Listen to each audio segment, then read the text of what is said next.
Bem, então, boa tarde a todos, colegas, professores, boa tarde a todo mundo que nos acompanha pelo canal no YouTube. Nós, do Grupo de Pesquisa em Teoria da Elite da Universidade Federal da Bahia, recebemos hoje o professor Luiz Greco, sobre o qual falarei um pouco mais adiante. Cumprimento a todos os colegas de sala, todo, assim, em especial a minha colega de tribuna hoje, de janela, melhor dizendo, a professora Minaim, a nossa professora titular da Universidade Federal da Bahia. Dizer que para nós, Luiz, é uma honra recebê-lo, estamos muito felizes em tê-los aqui conosco. E a ideia, quando a gente instalou o grupo de pesquisa, é poder fomentar um pouco mais discussões acadêmicas em um nível mais verticalizado de discussão. E nós já tivemos duas reuniões extremamente importantes com o professor Lucas Montenegro e com o professor Peralta, e hoje nós encerramos o primeiro semestre com a sua participação.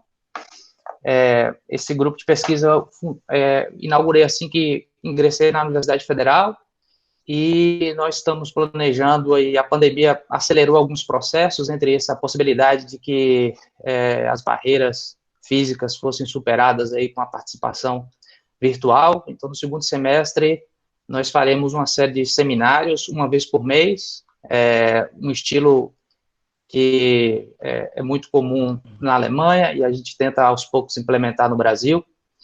E o professor Adriano Teixeira, meu colega aqui, e amigo, companheiro, a gente está pensando já para o segundo semestre, nós chegamos a uma definição de datas e professores. Então, professor Adriano, se você quiser dar uma palavrinha, só para aproveitar a oportunidade e comunicar aos colegas, eu te passo a palavra aí, rapidinho. Tá bom. Obrigado, Edu. Boa tarde a todos. Boa tarde, Luiz, professora Minaim e demais vários amigos aqui. O professor Eduardo Viana me deu essa colher de chá, essa honra de auxiliá-lo nesse projeto, que já tá dando muito certo. Então, como ele disse no segundo semestre, né, mas logo em julho já começa, né? Já tem uma programação com os professores confirmados. Então, em julho, teremos a participação do professor Ivó Cocavila, da Universidade Pompeu Fabra de Barcelona. Depois, em agosto, a professora Raquel Scalcon, minha colega na FGV São Paulo. Depois, Orlandino Gleiser, nosso amigo também, doutorando na Universidade Humboldt de Berlim. Também, em outubro, o professor Nuno Brandão, da Universidade de Coimbra. Em novembro, a professora Beatriz Correia Camargo, da Universidade Federal de Uberlândia. E, por fim, em dezembro, a professora Núria Pastor, da Universidade Pompeu Fabra de Barcelona, na Espanha. Bem, isso. Então, obrigado, Adriano. Aí, a gente gostaria de convidar, vocês estão de antemão convidados. Sem mais delongas, a gente vai iniciar o nosso seminário. Hoje, então, Luiz, é um prazer novamente conosco. O professor Luiz, certamente, sem nenhum exagero, um dos maiores penalistas do mundo hoje. Seguramente, e pela sua grande criatividade, isso a gente pôde ouvir no seminário dos 85 anos do professor Roxin, acho que foi 85, salvo engano. Tem uma série de obras assim, que ficaríamos aqui falando muito tempo, mas resumir as três principais, que correspondem a marcas de sua trajetória, que foi a dissertação de mestrado, publicada em 2005, sobre conhecimentos especiais na imputação objetiva, né, o subjetivo na imputação objetiva. Depois foi premiado pela Academia Bávara de Ciências com a sua tese de doutorado, que é O Vivo e o Morto em Feuerbach, para o qual temos parcela de tradução para o espanhol, está publicado pela Marcial Pons, e em 2015 coroou a sua carreira com uma tese de habilitação no âmbito do processo penal. E isso mostra a versatilidade do professor Luiz Greco em trabalhar com questões de filosofia, de direito penal, parte geral, parte especial, de processo penal, uma versão que ainda é um pouco desconhecida, e a sua opus magnum, que está aí em vias de finalizar completamente, certamente dado com o professor Klaus Roxin. Tomo 1 já está finalizado, e o tomo 2 está em vias de finalização. Então, Luiz, muito obrigado por ter dedicado o seu tempo aqui para a gente, especialmente em razão do horário aí na Alemanha. Obrigado por essa defesa. E dizer que para nós é realmente motivo de muita honra que um penalista americano tenha alcançado esse respeito e tanta projeção nacional, internacional, na Ásia, enfim. Então, a gente está aqui para ouvi-lo. A ideia hoje é fazer com que boa parte das pessoas que ainda não tiveram oportunidade de aproximar do seu pensamento, que possam fazê-lo por meio dessa interlocução. Por isso se chama mais um bate-papo, em que a gente vai ter a oportunidade de explorar as suas habilidades em todos os âmbitos das ciências criminais. Claro, hoje você já tem algumas obras já estão mais traduzidas em português, aquele livro As Razões do Direito Penal, que eu traduzi com o Orlandino e com o Lucas, tem o livro do Voltaire, que você escreveu uma boa, excelente introdução em que é possível conhecer ali a sua versão mais processualista, e a série dezena de artigos que já estão publicados em português. Mas eu vou fazer uma ou duas perguntas que seria mais sobre fundamentos, e depois eu passo a palavra para a professora Minaim, posso fazer as indagações, e depois a gente abre a palavra para os colegas professores, que podem fazê-lo diretamente, mas só para a gente manter uma ordem, eu pediria que se inscrevesse aqui para que eu possa monitorar pelo chat. Então, vamos lá, professor Luiz. Quando se depara com a atualização do Roxin, talvez, de plano, a primeira coisa que é possível perceber, já visualmente, é uma alteração do princípio do manual, né? Por onde começar o manual.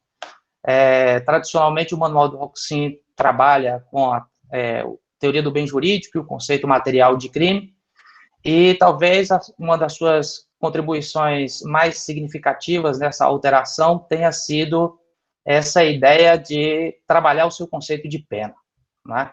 E já anunciar aí, talvez, uma teorização que segue a linha do que você escreveu no livro da tese de Feuerbach, que é uma certa primazia da teoria da pena sobre a teoria do delito. Não sei se a gente pode sacar essa conclusão. E há outros autores que também pensam assim. Do ponto de vista sistemático, claro, você está remarcando em diversas sessões que não chegou a alterar substancialmente o manual do Roxin em respeito ao trabalho, mas do ponto de vista sistemático, qual o impacto que essa sua concepção de pena, essa garantia de não retirar do indivíduo aquilo que ele tem pelo simples fato de ser humano, da liberdade, tem para toda a teoria do delito, né? Essa primazia da teoria da pena sobre a teoria das normas. Queria que você pudesse explicar e antecipar para os brasileiros que ainda não têm contato com a sua obra em alemão, um pouco dessa ideia fundamental, assim. Bem, Eduardo, muito obrigado pela pergunta, obrigado pela oportunidade de estar aqui. É uma alegria te rever, ainda que só virtualmente. É uma alegria poder estar compartilhando essa sala e esse ambiente com a minha grande amiga, professora auxiliadora, que já me trouxe para a Bahia uma vez e fez esforços para que se possibilitasse uma outra vez. Vamos ver, professora, quando é que a gente pode se rever pessoalmente. Espero que em breve, espero que esse problema dessa pandemia passe logo o mundo volte ao normal. E eu agradeço também a todos os que estão aqui participando desse evento comigo, que estão tomando boa parte do seu dia para conversar comigo, para me dirigirem as suas perguntas. Eu fico muito feliz de conversar com vocês todos e de escutar o que vocês têm a dizer. Eu sempre digo que essas oportunidades, para mim, são momentos em que eu também eu vejo esses momentos como situações em que eu posso aprender alguma coisa e por isso eu também sou grato por elas. Bem, então, chegando à sua pergunta, eu comecei o livro do Roxin, a edição anterior da parte geral, começava com a teoria do bem jurídico e com o conceito material de delito. E no próximo capítulo, o autor desenvolvia a justificação da pena.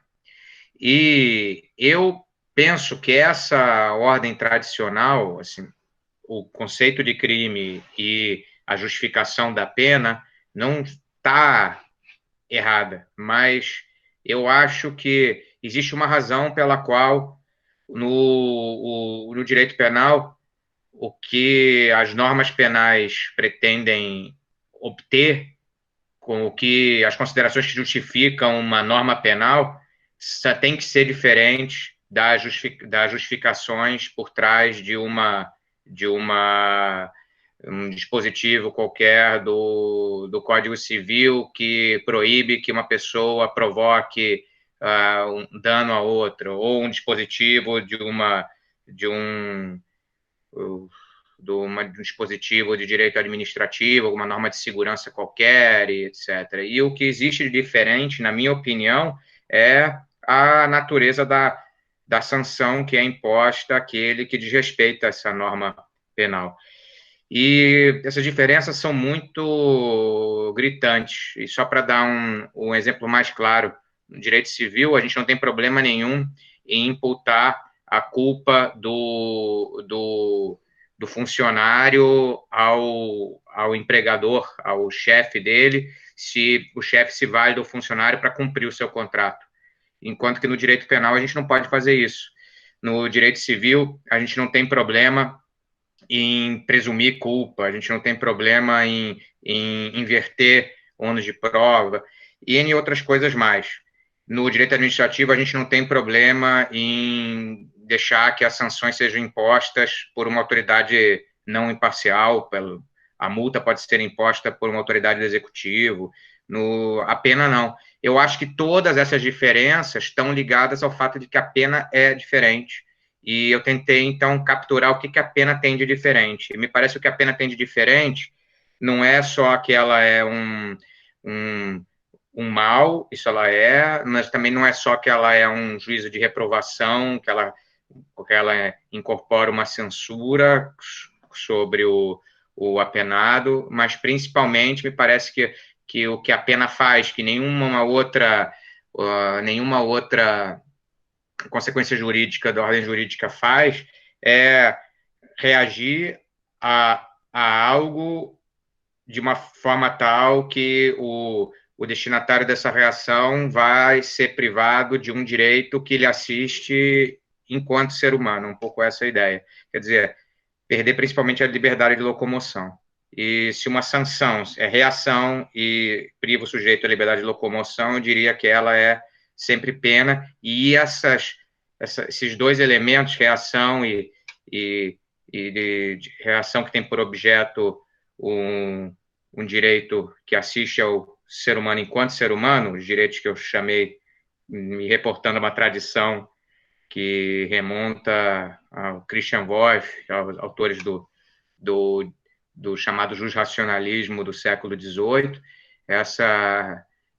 chamei de direitos inatos, esse conceito de pena tenta capturar o que a pena tem de especial e que torna impositivos todos esses outros pressupostos mais estreitos de legitimidade. E do que vai decorrer daí? Eu acho que, sim, eu não consegui ainda desenhar todas as consequências que eu vou tentar extrair ao longo dos próximos anos desse conceito de pena para a teoria do delito, mas uma consequência que eu já posso adiantar e que já foi insinuada no livro é o objeto da consciência da ilicitude no erro de proibição, que tradicionalmente se diz que o objeto, que uma pessoa só está em erro de proibição se ela não conhecer que o fato é ilícito em geral, pouco importante se trata de ilicitude civil, penal. Quem tem consciência de que algo é civilmente ilícito já não estaria num erro de proibição, segundo a concepção dominante.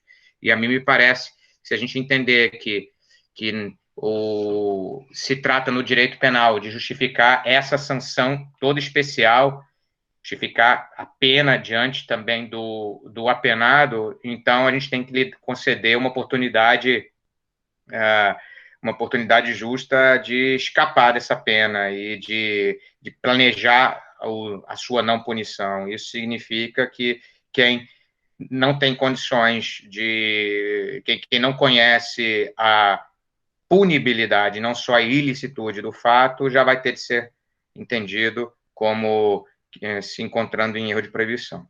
E dá para extrair outras consequências também. O Alain Leite tentou extrair as consequências desse conceito de pena para a dogmática do estado de necessidade desculpante na tese de doutorado dele, e eu vou tentar fazer outras deduções à medida em que forem surgindo as oportunidades das devidas publicações. E também, claro, na próxima edição ainda vou dar mais passos nesse sentido. É um pouco essa a ideia.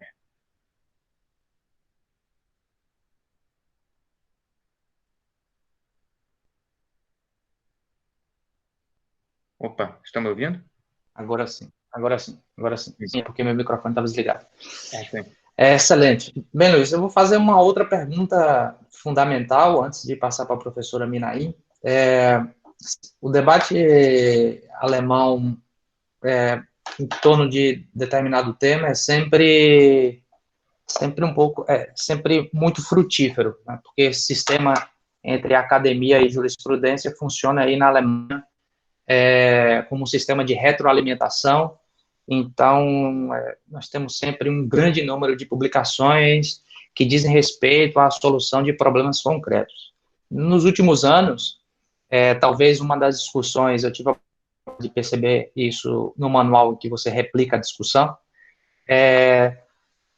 há uma discussão muito forte na teoria do bem jurídico, especialmente a sua correlação com o princípio democrático, né? Assim, uma espertocracia, e que, em tese, quais seriam, assim, o legislador não poderia ser limitado por esse conhecimento derivado de um grupo de pessoas que acham que são detentores do poder de criminalização, por assim dizer, bem grosseiramente. Então, acho que essa discussão você narrou um pouco naquele artigo seu de 2010, que foi publicado aqui em português, sobre o incesto, mas eu queria que você falasse um pouco para nós, assim, ao menos desenhasse o cenário dessa discussão essa relação entre democracia e direito penal, mais precisamente se realmente o direito penal pode ir um pouco além, ou se realmente está na mão do legislador. Esse é um debate que me parece extremamente produtivo para o cenário brasileiro atual, e se você pudesse repercutir um pouco dessa discussão aí, como está. Obrigado, Eduardo. Bem, os termos dessa discussão se colocam diante do problema clássico da teoria da criminalização, que diz respeito a se o legislador pode proteger a moral através do direito penal, a moral dominante. Se o legislador pode criminalizar condutas que não necessariamente lesionam a outros, mas que são tidas como reprováveis pela maioria da população. E a posição tradicional da doutrina mais liberal, vamos dizer assim, é a de que o legislador não pode fazer isso. E a justificação que se dá para essa postura liberal é a teoria do bem jurídico, dizer que o legislador só pode criminalizar aquelas condutas que afetam bens jurídicos. Os bens jurídicos são o que eles são exatamente, é muito discutido, mas a ideia fundamental por trás deles é que eles são recursos que são independentes de um projeto concreto de vida de qualquer pessoa. Assim, vamos dizer, tanto a Madre Teresa quanto o Casanova precisam da autodeterminação sexual, para cada um seguir o seu projeto de vida.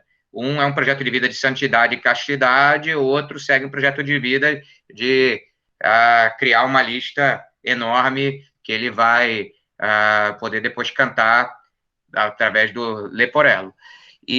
Mas os dois precisam de uma autodeterminação sexual para cada um realizar o seu projeto de vida boa. Essa é um pouco a ideia por trás da teoria do bem jurídico, proteger só esses objetos de que todo mundo precisa, mas não vai proteger, por exemplo, nem a religião da Madre Teresa e nem o direito à sedução, vamos dizer assim, do suposto direito à sedução do Casanova. Isso é o conteúdo do projeto de vida deles. O bem jurídico é o pressuposto desse projeto de vida. Isso você protege, você não protege o projeto de vida, você protege o direito de persegui-lo. Essa é a concepção clássica da teoria do bem jurídico.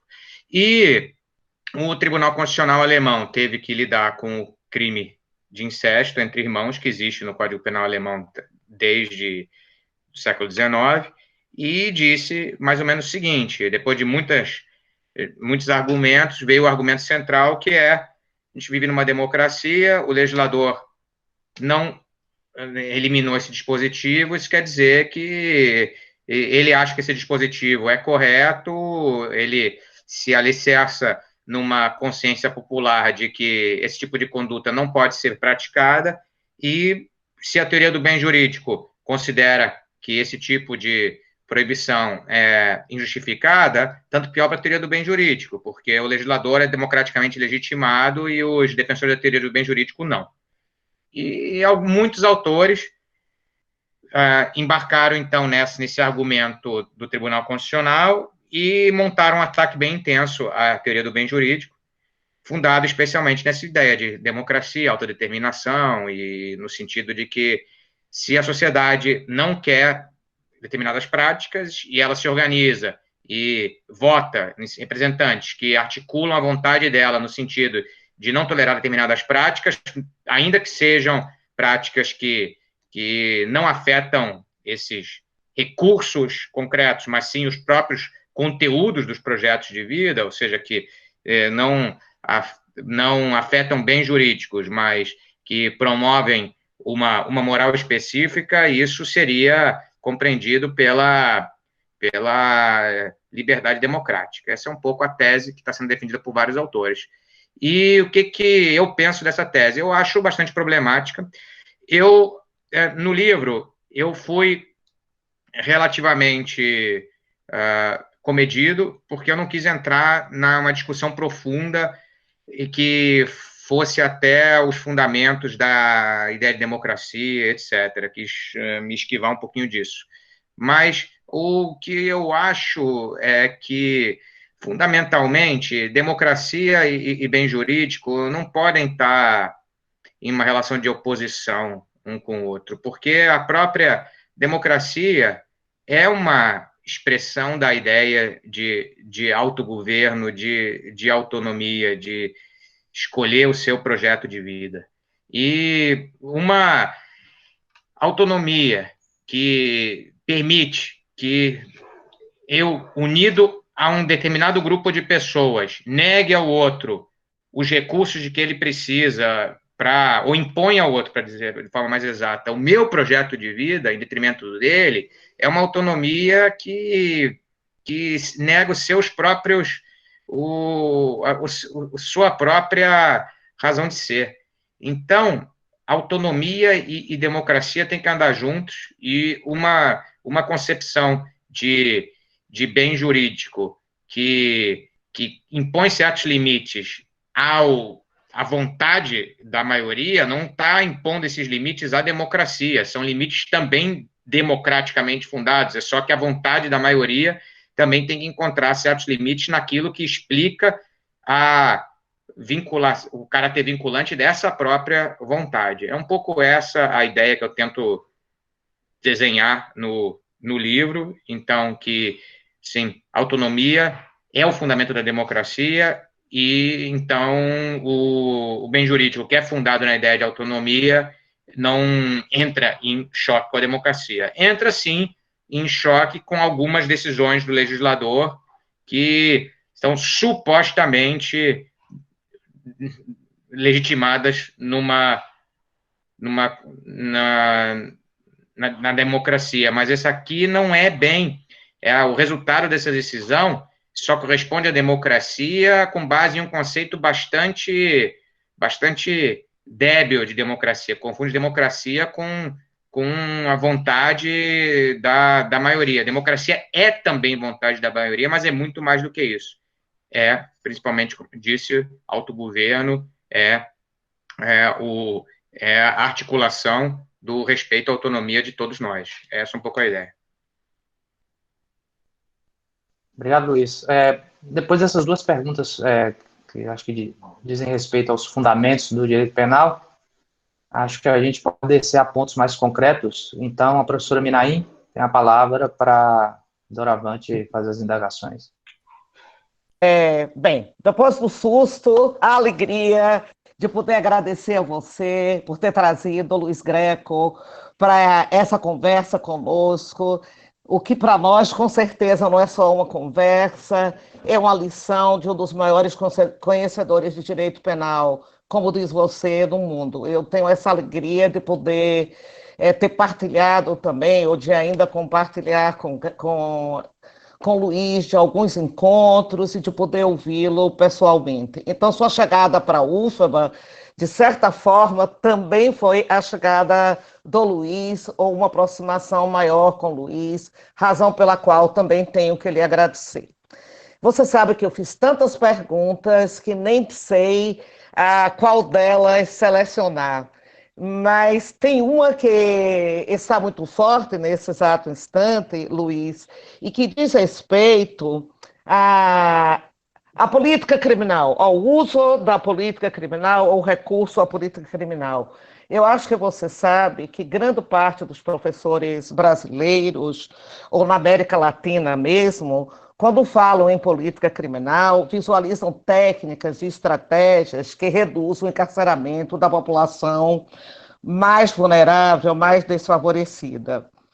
Por vezes, a posição é até bem mais incisiva, como se buscasse fazer justiça social pela via do direito penal, o que até a gente pode compreender pela violência com que alguns setores do sistema criminal, pela violência com que alguns desses setores se lançam contra os mais vulneráveis, contra as populações desfavorecidas.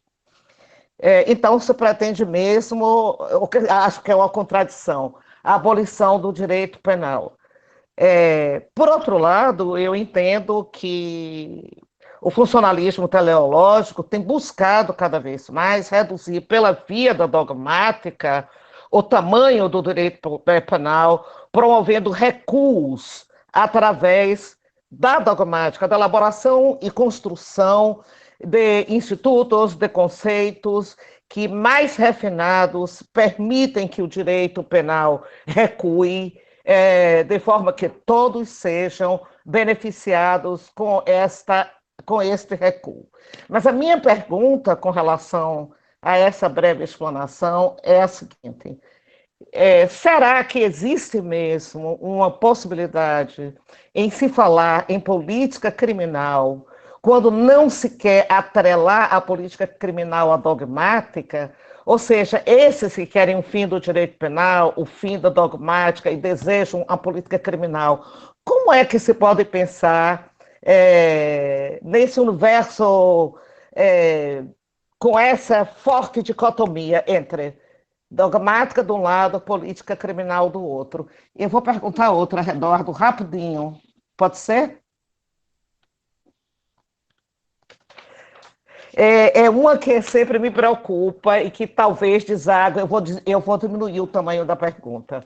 E diz respeito também às estratégias que o funcionalismo tem utilizado para promover esse recuo do direito penal. Por exemplo, uma que sempre me atormenta diz respeito a critérios para criminalização das ações neutras. Eu vivo um caso pessoal de uma cozinheira que, sabendo que o patrão é diabético, a pedido da esposa, da nova esposa, cozinha com muito açúcar durante todo o tempo, de modo que ele chega a um estado quase terminal de tanta ingestão de açúcar. Pelo critério de Jacobs, ela não seria chamada, atraída pelo direito penal como cúmplice, não é isso? Porque ela está no exercício da sua função social de cozinhar. Quer dizer, ela não é uma nutricionista que tenha que estar selecionando para o patrão o que ele come e o que ele não come. E pelo seu critério também da idoneidade, penso que também ela não seria chamada para o âmbito do direito penal pela via da cumplicidade, porque a patroa bota ela para fora e convida outra que viesse a cozinhar com a mesma quantidade de açúcar. A minha grande preocupação é se, com o objetivo de fazer o direito penal diminuir, com o objetivo de impedir que a pena, que o sistema se lance com tanta violência sobre as pessoas, se não estamos forçando um recuo muito grande, e de certa forma, eu acho que estimulando uma possível contradição entre a norma moral e a norma penal. Concordo plenamente que a norma moral é a norma moral, que a norma penal é a norma penal. Você já fez uma excelente exposição. A minha grande questão é apenas essa. E é possível, ou através de certos mecanismos, estaríamos estabelecendo essa contradição, essa oposição? Obrigada, não farei mais nenhuma. Muito obrigado, professora. Estão me vendo? Sim, né? Muito obrigado pelas perguntas. É sempre um prazer discutir com a senhora. E eu vou tentar ser bastante breve. A primeira delas, eu acho que eu sei mais ou menos ao que a senhora está se referindo. Eu me lembro de algumas vezes conversar com acho que alguns mestrandos brasileiros que me diziam: não, eu não faço dogmática, eu faço política criminal, como se fossem duas coisas diferentes, como se fosse possível pensar sobre uma delas sem conhecer a outra. A verdade é que essas duas grandezas estão numa relação de continuidade.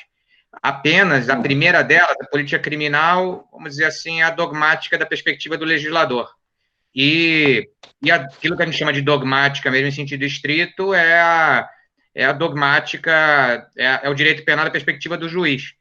E o legislador, claro que tem mais liberdade do que o juiz, é claro, e principalmente ele goza dessa legitimação democrática que a gente estava falando ali atrás, quer dizer, ele tem mais espaço para manobrar. Já o juiz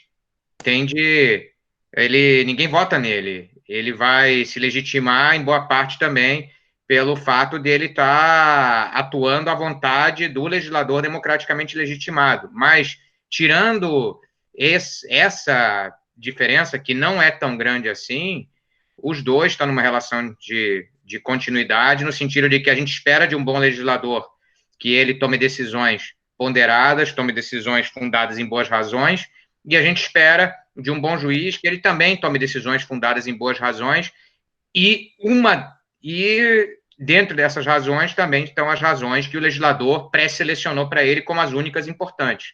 Então, me parece que opor as duas coisas é a partir de uma concepção errada de o que é dogmática ou de que é política criminal, ou entender que a dogmática é simplesmente ler a letra da lei e abrir um dicionário, ou entender que a política criminal é tomar decisões arbitrárias, justificadas só pelo fato de que alguém gosta ou não gosta de determinado comportamento ou determinada consequência jurídica. E é claro que eu compartilho dessa visão de que eu acho a pena é um mal, e seria bom que houvesse menos desse mal no mundo. Mas é claro que a pena não é o único mal do mundo, o crime também é um mal. E na medida em que o mal da pena o aumento do mal da pena promover um saldo na diminuição do mal do crime, esse aumento, pelo menos de uma perspectiva coletiva, que não é a única que importa, mas é uma das que importa, está justificado. Isso significa que é claro que todo penalista tem que ter uma preocupação em não aumentar o direito penal desnecessariamente, mas a ideia de que a única solução boa é uma solução que não castiga, ou de que teoria do delito é uma teoria que só existe para limitar o legislador, a verdade é que isso é muito bonito na teoria, mas ninguém leva isso a sério na realidade. Porque quando a gente começa a olhar para os casos reais e ver cada caso... Outro dia, estava lendo... Eu gosto muito de ler os casos da jurisprudência aqui, que é uma coisa que a gente não faz tanto no Brasil, e a gente vê casos como de uma família que a mulher era uma mãe que tinha uma filha de uns 3, 4 meses e mordia a filha, provocava lesões enormes, a filha parecia cheia de mordidas, o pai via e não fazia nada, era mais ou menos esse o caso. Um dia, acho que essa mãe surra a filha de tal maneira e o pai chega em casa, vê a filha surrada e também não faz nada, e a filhinha acaba morrendo, mais ou menos esse o problema, era acho que a punibilidade do pai pelo delito de abandono de incapaz, eu não lembro mais, mas são casos assim, que, sinceramente, é muito fácil falar em teoria do delito como restrição do direito penal e ignorar que mas, ao mesmo tempo, é muito difícil dizer que, num caso desses, esse pai e essa mãe não devem ser punidos pelo que eles fizeram e deixaram de fazer com essa pobre dessa criança. Bem, essa é a resposta à primeira pergunta. E quanto à cumplicidade, de novo, assim, a minha preocupação nunca foi... sempre foi criar uma limitação ao alcance da cumplicidade que não fosse, vamos dizer, nem excessivamente restritiva, tem que ser correta. Eu pensei, se o direito penal justifica por proteger bens jurídicos, vamos ver onde que essa criminalização de contribuir para que um outro cometa um delito, onde que ela vai estar justificada, onde que ela não vai mais estar justificada. Eu diria que se a empregada serve, ela cozinha, entrega a comida para o patrão, a gente nem vai falar de cumplicidade, é um caso de autoria, e ela está envenenando o patrão aos poucos, está cometendo vários delitos de lesão corporal, e chega um momento que é uma tentativa de homicídio até, e você não tem uma cumplicidade aqui, porque ela é cúmplice de quem?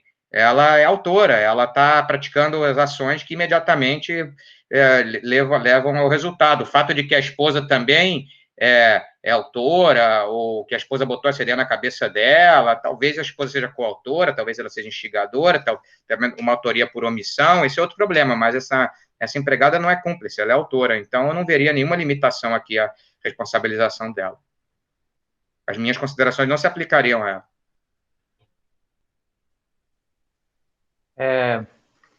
Tá, a professora Minaim disse que não vai por hora fazer perguntas, então a gente tem 2 inscritos aqui, depois eu vou fazer uma pergunta lá da sala, do pessoal que está acompanhando pelo YouTube, que a gente tem. Professor Adriano, depois o professor Demerval. Professor Adriano, se depois diretamente o professor Demerval, para a gente não perder tempo. Bom, obrigado, Eduardo. Bom, Luiz, você sempre, desde o princípio, foi cético e contrário, né, a ideia de uma responsabilidade penal da pessoa jurídica e, de modo consequente, né, conceito de pena, conceito de culpabilidade referido à pena, etc., a proibição de responsabilização por atos de terceiros. E agora a Alemanha está na porta aí de aprovar uma lei, né, de responsabilidade sancionatória de pessoas jurídicas. Eu gostaria de saber se você já acha dessa lei especificamente, né, e essa lei ela regula detalhes assim da responsabilidade sancionatória de pessoas jurídicas, né, desde o tamanho da sanção, os direitos processuais, a relevância de investigações internas, a proteção de de documentos, contra busca e apreensão e etc. Porque aqui no Brasil eu tendo caminhando para ter uma posição mais pragmática, assim, já que existe essa sanção o tempo todo de diversas fontes, né, CGU, AGU, CAD, etc. Será que não seria salutar realmente fazer uma lei dessa para, de certa forma, domesticar esse aparato sancionatório e evitar as contradições e abusos que ocorrem na prática? Adriano, obrigado. O meu problema com a responsabilização da pessoa jurídica é, em boa parte, também um problema quase que em relação ao uso da palavra pena, em relação a que se comece a pensar que os critérios que você usa para atribuir responsabilidade nesse contexto possam ser levados para atribuir responsabilidade a indivíduos, o que não é o caso. Sim, eu acho que quem conhece a responsabilidade penal da pessoa jurídica e diz que o funcionário da empresa atua, logo a empresa atua, é a mesma pessoa que, em princípio, isso está comprovado pelo direito comparado, o sistema americano, por exemplo, é assim, é a mesma pessoa que vai dizer que se no lugar da pessoa jurídica tivesse uma pessoa física, como o dono de uma, vamos dizer, de uma empresa familiar, a sociedade unipessoal e tal, responde ad superior, como eles dizem. A culpa do inferior é atribuída ao superior. Isso está errado, isso não existe no direito penal. Esse que é o meu principal problema. Quanto à lei alemã nova, a verdade é que eu só a consultei muito rapidamente. Eu ainda não a estudei de verdade e eu até tenho que dar uma aula sobre ela depois de amanhã. Ainda uma das coisas que eu tenho que fazer amanhã é estudar um pouquinho essa lei e entendê-la um pouquinho melhor. Mas a gente está aqui todo mundo numa correria, né? Que cada um tem. Hoje a minha preocupação era resolver outras coisas, fazer essa live com vocês, e então eu não cheguei a estudar de verdade essa lei. Eu não sei se ela é boa ou ruim, se ela satisfaz. O que eu já acho positivo é dela não usar o conceito de pena, mas se isso também basta, eu não sei se as regras especialmente processuais, são ou não boas, eu também não sei, e isso tudo só posso responder depois de um estudo que eu ainda não tive a oportunidade de realizar. Agora, em relação ao Brasil, se seria o caso é verdade, o Brasil tem uma situação toda peculiar, que vamos dizer, tem uma corrida, uma concorrência entre as várias instâncias sancionadoras, e não só nesse setor, em vários outros setores. Eu tenho a impressão, assim, o modelo alemão é um modelo que entende a competência do órgão estatal, de um lado, como uma repartição de poderes dentro do Estado, mas, de outro lado, como uma garantia do cidadão de que ele sabe com quem ele vai falar, ele sabe de quem que ele pode esperar uma atuação contra ele. Ou seja, duplicação de competência é algo que é problemático, não só porque cria desordem dentro do Estado, mas porque expõe o cidadão a uma dupla, uma tripla, a várias chamadas de atenção, vamos dizer assim. E, então, um princípio parece que existe aqui, e eu tive a oportunidade de perceber quando estava escrevendo essa introdução para o livro do Voltaire, que o Eduardo mencionou, é que alguns autores falam até num princípio constitucional da não duplicação de competências. Agora, o Brasil, a Constituição de 88, chamada Constituição Cidadã, que eu acho que é uma grande culpada pela situação que o Brasil se encontra hoje, na minha opinião, mas isso daí seria um assunto para outro dia, é uma Constituição que não só duplicou, ela não teve a menor preocupação em delimitar competências. Você tem o STJ e o STF com competência sobreposta, você tem ação civil pública nas mãos do Ministério Público, da Defensoria acho que veio depois, nem sei, mas você tem N duplicações, triplicações de competência, você tem esse problema que você acabou de apontar, que uma pessoa jurídica se vê diante de N instâncias sancionatórias, muitas vezes pela mesma infração, pelo mesmo fato. Isso é um problema que eu não sei se vai poder ser solucionado sem uma alteração. Acho que uma lei só não basta, você vai precisar reorganizar a própria estrutura do Estado, porque tem N cargos, N órgãos que estão todos estruturados em cima desse tipo de atividade, onde você cria um órgão, cria um cargo, bota uma pessoa trabalhando, essa pessoa vai trabalhar, ela vai ter que mostrar que o cargo dela existe por alguma razão. Então, só fazer uma lei não basta. O que o Brasil precisava era de uma reestruturação mesmo, levando a sério a ideia de que competência é um problema do Estado, mas é um problema de cada um de nós. Acho que é isso. Mas isso é dito de forma muito vaga, mas eu acho que essa consciência desse problema ainda não chegou no Brasil direito. Obrigado, Luiz.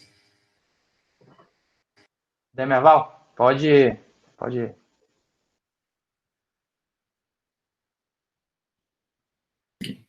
Professor Luiz Greco, mais uma vez, uma honra, satisfação estar aqui na sala contigo. Agradeço ao Adriano e parabenizo também ao grupo de pesquisa vinculado agradeço ao Eduardo e ao Adriano e parabenizo ao grupo de pesquisa vinculado à Universidade Federal da Bahia. Professor, eu acho que a minha pergunta, ela dialoga um pouco com o que foi respondido agora, que tem um pouco a ver também com essa questão de competência. Eu queria perguntar sobre a questão da saúde pública e o direito penal. Se há alguma discussão recente na Alemanha com relação a este tema, principalmente que possa ter sido reavivada em razão do Covid-19, e digo isso porque aqui no Brasil, creio que o senhor acompanhou um pouco também, nós tivemos muitas discussões por conta do complemento de algumas normas penais em branco, feito por alguns estados. O Supremo acabou dizendo que os estados teriam direito de decretar algumas medidas, e algumas pessoas interpretaram isso como complemento de dispositivo penal do Código Penal.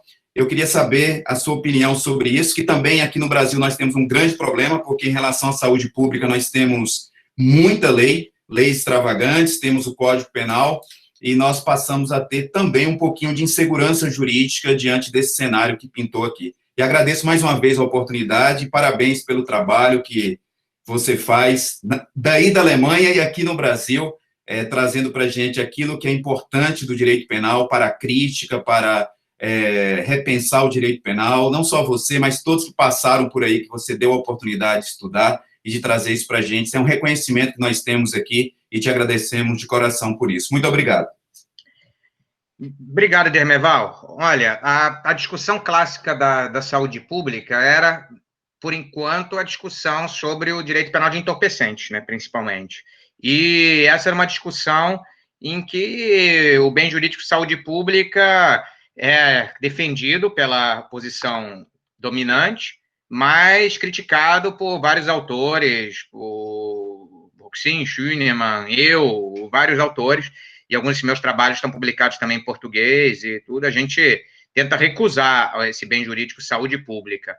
Agora, se o corona provocou alguma modificação nisso, eu não sei, eu acho que ele é muito recente.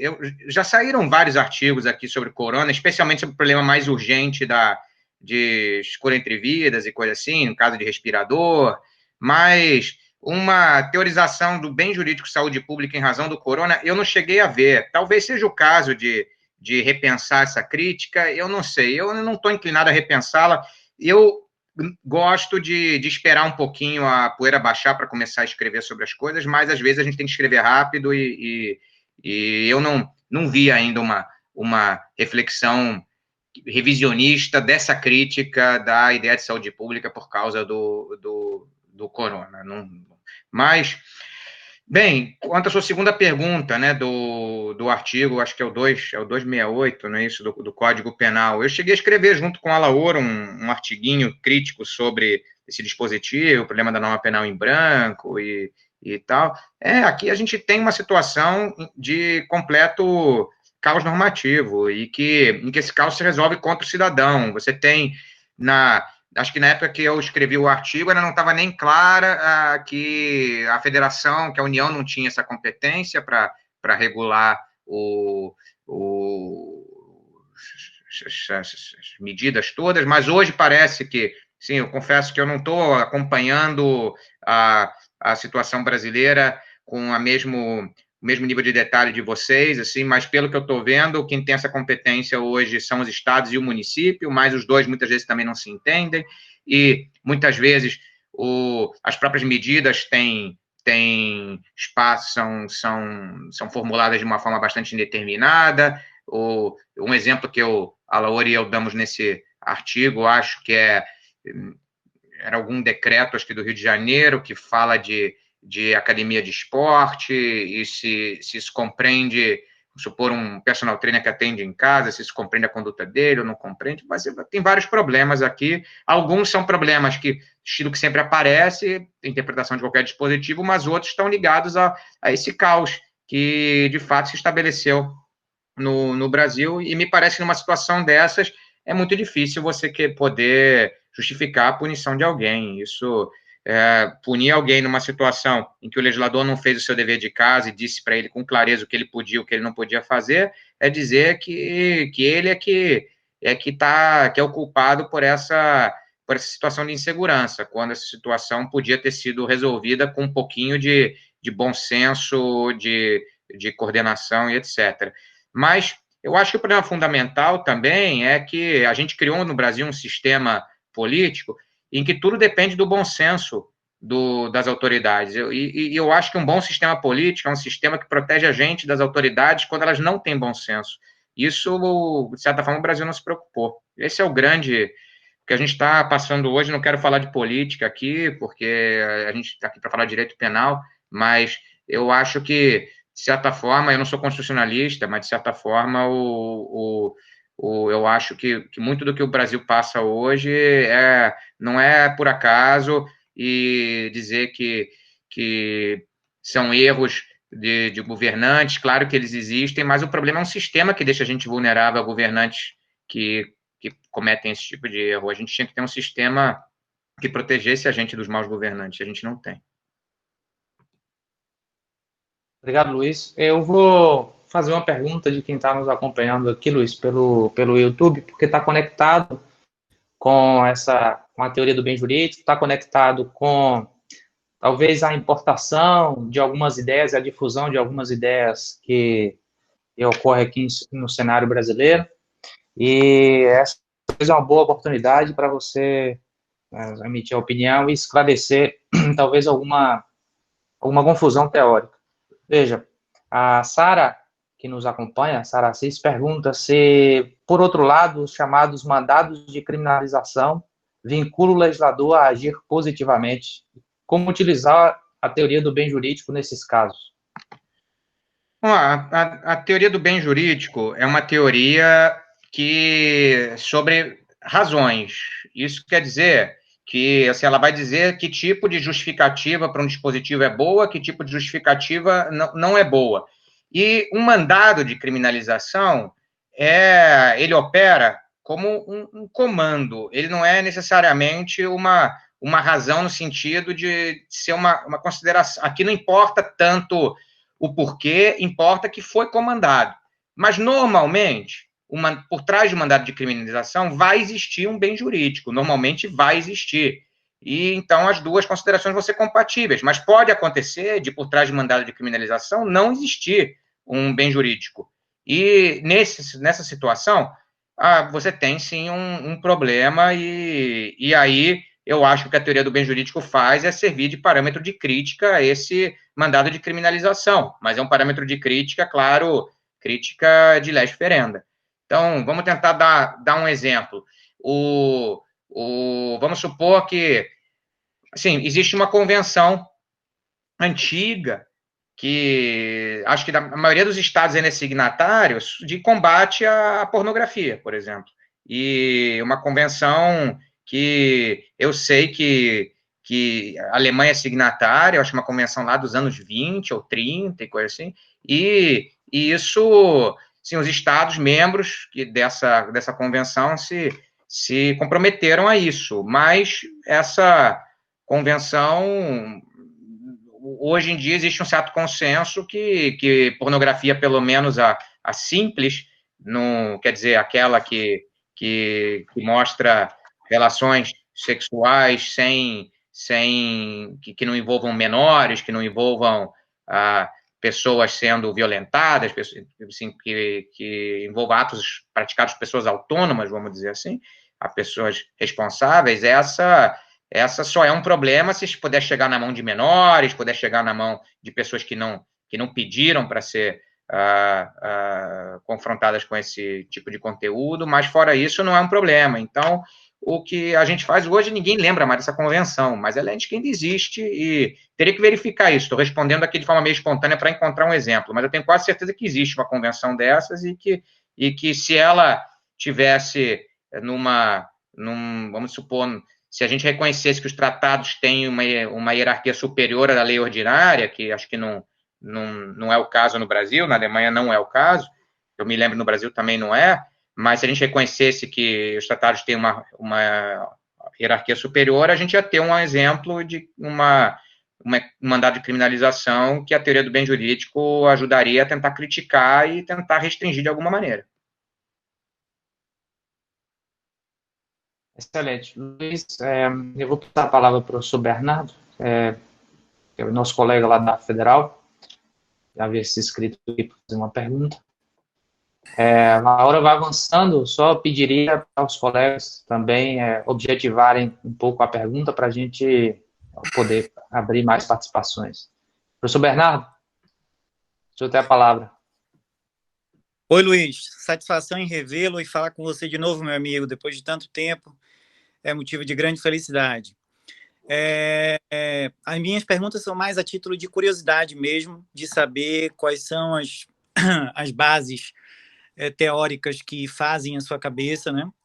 O que é que realmente, digamos assim, influencia a sua forma de pensar. Então, é muito menos assim de dogmática e muito mais de teoria do delírio e um tanto quanto de filosofia do direito, né? Bem, eu percebi pela sua fala há pouco sobre a questão do bem jurídico, né? E também em torno da questão da democracia, enfim. Eu consigo depreender a partir daí, estaria falando alguma bobagem, que, de alguma forma, o pensamento de autores como Radbruch exercem uma certa influência na sua formação jurídico-filosófica, quando você tenta buscar algum tipo de limitação para o legislador não fazer o que ele bem entender, do jeito que ele bem entender, da forma que ele bem entender, e, portanto, em outras palavras, tirando um pouco aquela ideia de uma carta em branco na mão do legislador, de legislar sobre a norma penal do jeito como bem entender, meio que na linha daquela ideia da lei de Radbruch, né? Para poder, de alguma forma, naquele artigozinho que o Gustav Radbruch escreveu, 5 minutos de filosofia do direito, para tentar, de alguma forma, impor algum tipo de limitação ao nazismo durante o período da Segunda Guerra Mundial. Enfim, eu estaria dizendo alguma bobagem, porque eu percebo, pelos seus escritos, inclusive sobre Feuerbach, que os autores de justnaturalismo racionalista ou justnaturalismo moderno têm uma certa influência na sua forma de pensar. Eu estou interpretando errado ou eu estou entendendo certo a sua maneira de raciocinar? Obrigado. Obrigado, Bernardo. Muito feliz de rever você. Estou vendo que eu não tenho mais cabelo, você está com bastante cabelo branco e barba branca, né? Mas a gente se conheceu, acho que foi em 1999, né? Nossa amizade já vai aí mais de 20 anos, caramba. Quando você vier Salvador, eu faço questão de te rever, matar a saudade, dar uma volta aqui pela cidade. Sim, será um prazer. E bem, eu diria, assim, os meus grandes heróis são, principalmente o Kant, o Feuerbach, claro, que também é um grande kantiano, alguns autores de forte inspiração kantiana, como Robert Nozick e o John Rawls, e alguns outros menos conhecidos, americanos também, mas alemães, Wolfgang Kerstin, o Charles Larmor e mais alguns outros. Eu diria que esses autores marcaram muito a minha forma de pensar, e a verdade, também um filósofo americano, acho que é australiano, sei lá de onde ele é, que para mim foi muito importante também, foi o Peter Singer, que é um utilitarista bastante consequente. Para mim ele foi muito importante porque ele me mostrou por que eu não podia ser um utilitarista. Ele me mostrou os erros do utilitarismo, autorizando infanticídio, um aborto indiscriminado e outras coisas mais. Bem, a sua pergunta concreta quanto ao Radbruch, não diria que eu tenho tanto dele, não, porque a ideia dele desse injusto legal é uma ideia que está adstrita a situações bastante extremas. E está preocupado em dizer que nessa situação a regra não vige mais, e a regra não é mais nem direito positivo. A minha preocupação nunca foi essa, nunca foi dizer o que é direito positivo. A minha preocupação é a preocupação clássica kantiana do justnacionalismo, que é só dizer até onde vai o direito legítimo. É isso que eu quero diferenciar. O problema da vigência, eu não sou juiz, então eu não sou constitucionalista, não estou tão preocupado com ele. Eu estou preocupado com o que é diferenciar direito de poder e até onde existe um direito, até onde aquilo que o Estado manda é legítimo, então pode ser chamado de direito, está justificado racionalmente. Um pouco esse é o projeto, e é o projeto kantiano, é o projeto de vários outros autores da época. Com esse projeto eu me identifico bastante. E eu acho que esse projeto, claro, que é um pouco exagerado no sentido de que ele cria que se podia derivar todos os limites desse direito legítimo de um raciocínio a priorístico. E eu não acredito que a coisa seja assim. Mas eu acho que, pelo menos, a estrutura básica, ela é dada, sim, por considerações, em boa parte, a priorísticas, considerações de razão pura, sim, que não são nada de misterioso. A gente trabalha com elas o tempo todo. E o que eu tento fazer com o conceito de pena, por exemplo, é isso. E eu tento explicitar aquilo que nós já entendemos como pena e já vivemos e articulamos como pena nessa praxis que é o direito penal. Talvez eu tenha também um pouquinho mais de Hegel do que eu gostaria de admitir, porque cada vez mais eu percebo que eu estou tentando encontrar lógica interna a certas instituições e eu confesso, eu li muito pouco Hegel na minha vida, mas Hegel é um desses autores que eu acho que tem tanta influência que você acaba sendo capturado por ele, mesmo sem tê-lo lido de verdade. Assim, confesso que isso é uma lacuna na minha formação jurídica, filosófica, e eu nunca, sempre evitei o Hegel, mas eu vejo que, sim, a preocupação talvez por entender que as coisas têm uma lógica e que você não pode simplesmente impor a sua lógica a todas as coisas, mas tem que respeitar a lógica interna delas. Isso é bem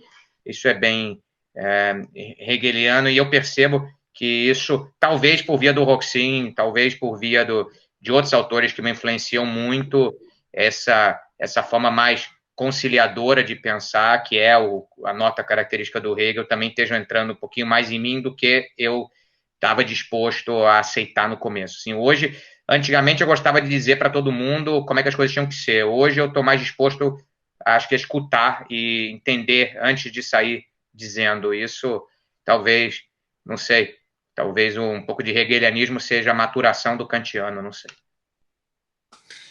Obrigado, meu amigo. Eu fico muito feliz de falar contigo. Felicidade é recíproca, Bernardo. Um abraço.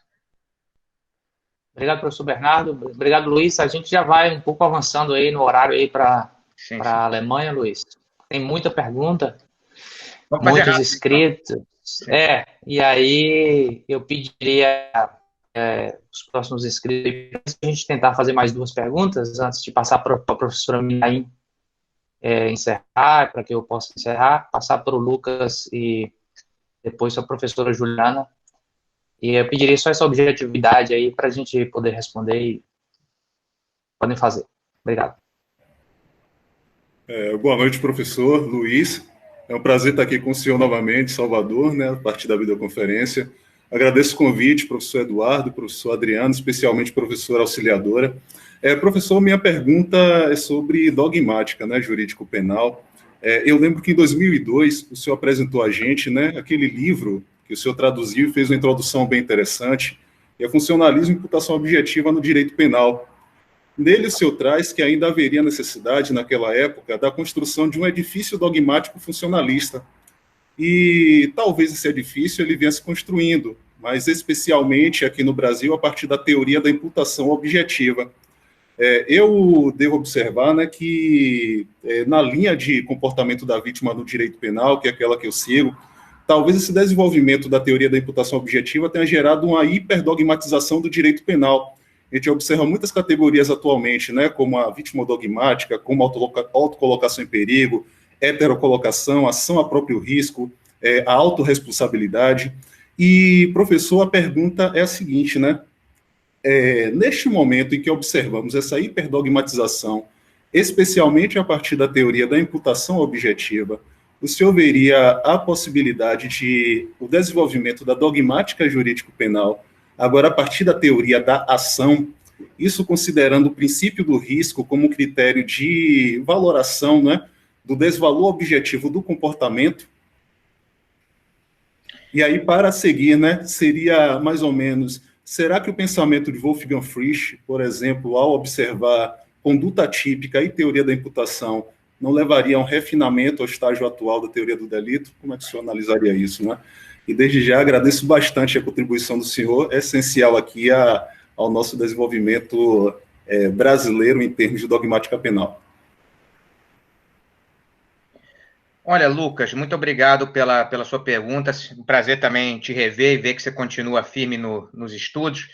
E eu vou tentar ser bem breve para a gente poder seguir também nas perguntas. Eu acho que esse problema que você mencionou, que você chamou de hiperdogmatização, isso eu verifico também, isso existe de fato. Mas isso existe em lugares onde as categorias dogmáticas não são bem compreendidas. Porque, em que medida? Nos lugares em que a gente aprende a dogmática só a partir das teorias desvinculadas dos casos para os quais elas foram pensadas. Assim, um estudante alemão não vai ter essa dificuldade que você mencionou com essas 5, 6 categorias para resolver a mesma coisa. Ele vai ter entendido que, em boa parte, elas dizem o mesmo. E então são só nomes diferentes para articular a mesma ordem de razões. E é disso, no fundo, que se trata. A dogmática não é nada de misterioso. É articular certas razões que a gente percebe que são importantes quando a gente pensa sobre esses problemas. Se você tem um problema em que alguém amarra uma vítima e injeta heroína na veia dela e ela morre, você não vai hesitar em afirmar que quem injetou essa heroína cometeu um crime de homicídio contra essa vítima. Mas, se você tem uma situação em que essa pessoa entrega para a vítima a seringa e a vítima se injeta essa seringa e depois acaba morrendo, aí a situação é mais complicada e você vai ver que existe uma diferença entre a primeira situação e a segunda situação. E onde está essa diferença? Você começa a dizer onde está essa diferença e chega na categoria da chamada autocolocação em perigo. No fundo é isso. Essa autocolocação em perigo não é nada de misterioso. É a articulação das diferenças entre esses dois casos que eu acabei de mencionar. E as outras categorias que você mencionou, em boa parte, são a tentativa de chamar essa diferença por meio de outros termos, mas, no fundo, se trata da mesma coisa. E a sua segunda colocação, em relação ao Frisch. Eu tenho uma grande simpatia pela construção da teoria da imputação que ele propõe, que significa reposicionar vários problemas que, na construção roxiniana e na construção de outros autores, são problemas de realização do risco, de desvalor do resultado, reposicionar já como problemas de desvalor da ação. Não dá para explicar isso bem agora. Eu acho que muitos dos que estão não sei se os que estão nos escutando vão conseguir, eu não consigo me fazer claro para eles todos, porque senão eu teria que ficar explicando isso tudo e ia levar 10 minutos, mas o meu livro, Panorama da Teoria da Imputação Objetiva, é uma tentativa, eu diria que 60%, 70% desse livro é de inspiração estilo Wolfgang Frisch. Então, eu acho que a revalorização do desvalor da ação por ele é muito importante, mas me incomoda um pouco que ele ache que o desvalor da ação é completamente desconectado do desvalor do resultado, que ele não confie ele subestime a a importância da teoria do bem jurídico e outras coisas mais. Então, eu diria que me parece que o caminho correto está em talvez reposicionar algumas considerações da teoria da imputação objetiva, estilo Roxin, no desvalor da ação, que é mais ou menos o que eu tentei fazer no panorama, o que eu não fiz ainda nessa edição do manual, mas talvez numa futura edição do tratado, né, Roxin Greco, eu tenha a coragem de fazer. Também. Obrigado, professor. Obrigado, Luiz. Então, a gente está adiantando, eu pediria à professora Juliana, nossa colega da Federal, para fazer a pergunta, e aí depois a gente a professora Minaim faz as considerações finais, e finaliza já antecipadamente agradecendo aí essa disponibilidade, por estar até tão tarde conosco. Professora Juliana.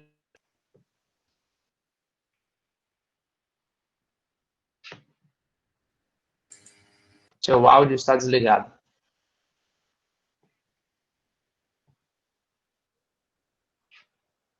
Pronto? Boa tarde a todos. Eu gostaria inicialmente de agradecer ao professor Eduardo por ter nos proporcionado esse intercâmbio de conversação tão valoroso. Em nome dele, eu cumprimento demais professores da Universidade Federal e de outros estados também. Professor Luiz, eu li um trabalho seu, publicado naquele livrinho As 4 Razões do Direito Penal, e lá o senhor faz referência de que o direito seria a tentativa de domar o poder por razões. E depois afirma que a ciência do direito seria a ciência da distinção entre direito e poder. É precisamente em relação a esse ponto que eu gostaria de ouvi-lo sobre a sua opinião sobre a relação do direito e do poder, particularmente quanto à gênese da produção legislativa em matéria penal. Nos parece muito óbvio aqui no Brasil, por exemplo, que um magistrado, quando decide, ele tem que evidenciar os caminhos lógicos da sua decisão, inclusive pelo dever de fundamentação das decisões judiciais que consta na nossa Constituição. Mas esse mesmo dever não é colocado para o legislador brasileiro. Então, como se daria para o senhor o controle dessa racionalidade da produção das leis penais, considerando aí a relação entre o poder legislativo e o próprio poder judiciário? E segundo, tive notícias por uma obra do professor Manfred Rebinder, do livro de Sociologia do Direito, que na Alemanha existe um departamento de pesquisa empírica que auxilia o poder legislativo alemão, através das listas azuis, a fazer um controle dessa qualidade da produção das leis. Não sei se isso funciona particularmente para o direito penal. São essas duas considerações e te agradeço desde já pela atenção que puder nos dar. Obrigado, Juliana. Obrigado pela pergunta.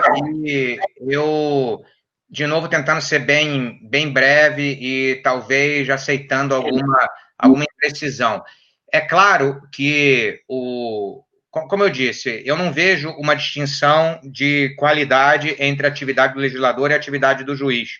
Não no sentido de que o juiz está livre para legislar, não é isso. É que o legislador também é bastante... Os dois estão vinculados a razões, num modelo ideal, num modelo em que poder é exercido de forma legítima, os dois devem àqueles a quem eles se dirigem, aos cidadãos, uma justificação. O juiz deve, porém, uma justificação muito maior, porque ele se dirige a uma pessoa concreta, que vai ter a sua vida afetada de forma muito fundamental pelo que esse juiz decidir. Então, as razões que o juiz deve a essa pessoa, elas têm que ser tão boas que essa pessoa, perdendo, ainda saiba que foi respeitada, ainda saiba que foi levada a sério, saiba que ela tem que aceitar a decisão mais do que só pelo fato de que o juiz é mais forte que ela. Eu acho que essa aqui, no fundo, é a ideia. O Estado de Direito, ele não quer só dizer eu mando porque eu posso. Ele quer dizer eu mando também porque eu tenho razão e vou te explicar por quê. É um pouco isso. E, é claro, o legislador ideal também faria isso. Só que isso é a razão também pela qual a Câmara dos Deputados e o Senado não são só uma urninha em que as pessoas jogam um voto. mas tem um púlpito, tem as comissões, onde deveria ocorrer uma discussão, uma troca de razões, e etc. Isso nem sempre ocorre. Mas aí eu acho que a nossa tarefa como dogmática cobrar essas razões tanto do judiciário quanto do Poder Legislativo e dizer, peraí, se vocês estão impondo aos cidadãos esse tipo de regra, por favor, nos digam por que vocês estão fazendo isso. O que vocês acham isso? Porque quem dá razões, de certa forma, desce ao mundo, dá a cara a tapa, né? Porque quem disse, eu estou fazendo isso por causa disso, está se tornando criticável, se tornando atacável. E essa que é a ideia da troca de razões. Ela cria igualdade, porque ela mostra que se o rei está nu, a nudez do rei vai aparecer. E isso que eu acho que a gente tem que tentar promover e forçar o legislador e o judiciário a trocarem razões e a darem as razões que às vezes eles não estão fornecendo. E se eles forem continuarem a formular a pretensão de não só serem mais fortes, mas de estarem justificados em decidir o que eles decidem, eles vão ter de ou rever o que eles disseram ou reconhecer que ou fornecer talvez razões que nós não vimos. Também é possível que eles tenham uma razão. Mas seria essa, então, a minha resposta à sua primeira pergunta. E quanto à sua segunda pergunta, eu não acompanho muito o processo legislativo alemão, mas eu percebo, sim, que muitas vezes se fazem estudos empíricos sobre as mais diferentes questões, mas muitas vezes também, especialmente quando se trata de uma lei de forte conteúdo simbólico, com alguma pauta que está na ordem do dia, época de eleição, existe o problema se a democracia é vulnerável ao populismo e o direito penal é uma maneira de conseguir votos, e isso é um problema que ainda não foi bem resolvido. O que a gente pode fazer como doutrina é expor isso, é mostrar que certas leis não são votadas pelas razões que o legislador afirma que as votou, mas elas são votadas para ganhar voto, são decididas para satisfazer um eleitorado. E isso é sim um problema, porque até a vontade da maioria, ainda que ela numa democracia seja algo relevante, ela não é tudo, né? Porque quem vai sofrer com isso é sempre uma minoria. Te agradecer pela sua disposição, pelo tempo aqui que você ficou conosco, nessa 1h30. A gente pôde perceber a sua versatilidade de pensamento, em filosofia, em direito penal, teoria do direito. E o professor Minaim está ativado, infelizmente. Enfim, nós teríamos outras perguntas para fazer. Eu peço desculpa aos colegas que eu não pude refazer a pergunta, mas é o adiantado da hora lá na Alemanha.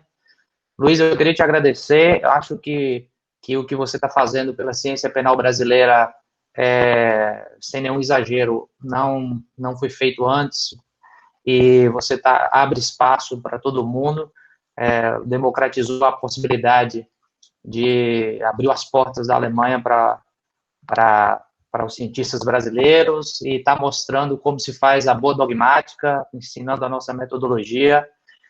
Apesar de estar na Alemanha, está pensando os problemas brasileiros, sempre escrevendo para brasileiros, e nós, especialmente aqueles que tiveram a oportunidade de ter um convívio mais próximo e diário contigo, somos muito devedores disso. Eu, particularmente, tenho uma dívida muito grande com você.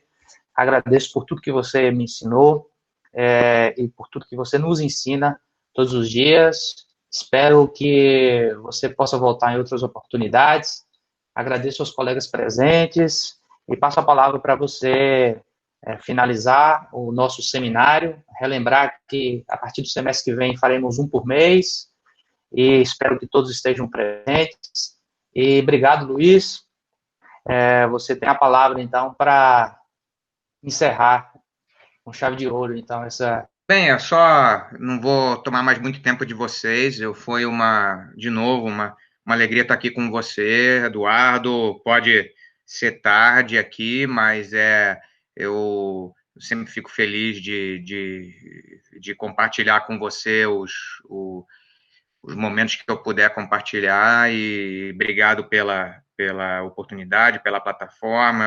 Eu agradeço a cada um dos que acompanharam essa conversa, agradeço pelas perguntas que me fizeram, e eu espero revê-los, os que eu ainda não conheço, a professora Juliana, acho que eu não conheço ainda pessoalmente, pelo menos eu não tenho memória, mas os outros, quase todos que eu vi aqui, são pessoas que eu conheço pessoalmente, e fica aí o meu apelo a que a gente possa se reencontrar em breve. Não vamos... Claro que a internet é boa, porque ela permite que a gente faça um evento como esse, mas eu acho que o calor humano de um abraço, eu estou com um pouco de saudade disso, e eu espero que eu possa, em breve, dar um abraço em você, Eduardo, abraçar a professora Minaim, e abraçar todas as pessoas que eu vi aqui, de que eu gosto muito e que eu sinto falta, e ainda mais numa situação tão complicada como a que o mundo está vivendo hoje. E é isso, vamos seguir firme estudando, não deixando desanimar, apesar de tudo, apesar da situação, especialmente aí no Brasil. Vocês se cuidem, e vamos torcer para que a gente possa se rever em breve numa situação não mediada por uma tela de computador. Muito obrigado. É isso, obrigado, boa noite a todos, obrigado, e a gente se vê logo, logo. Beijo, Elô. Beijo para todo mundo que está aí. Adriano. Beijo, Ju, Demerval. Tchau, tchau.